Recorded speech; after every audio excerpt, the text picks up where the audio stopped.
Hello everyone! Magandang buhay po sa ating lahat! At nandito na naman po ako para ako mag-share sa inyo ng mga healthy tips. Ayan. Healthy fruits na kailangan po natin sa ating katawan. Ayan. Meron po tayo diyang 4 na klase ng prutas kung paano po natin siya in-arrange. Ayan. I-share ko po sa inyo yan. Ayan. Meron po tayo diyang kiat-kiat. Meron po tayo diyang dragon fruit. Meron po tayo diyang cherries. Ayan. Ang ating makulay na prutas.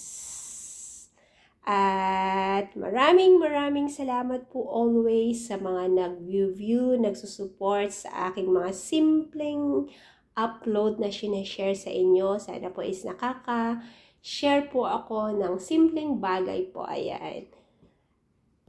Maraming salamat po always. At stay healthy and happy all the time po. At lagi ko pong iniiwan na gawin nyo lang po lagi ang mga bagay na nakakapagpasaya sa inyo sa araw-araw. And choose to be a blessing every day.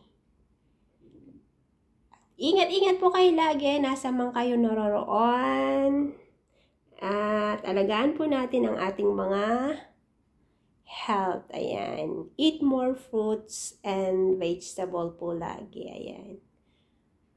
Thank you everyone. And see you nilang po ulit sa aking next upload. And God bless everyone. Bye!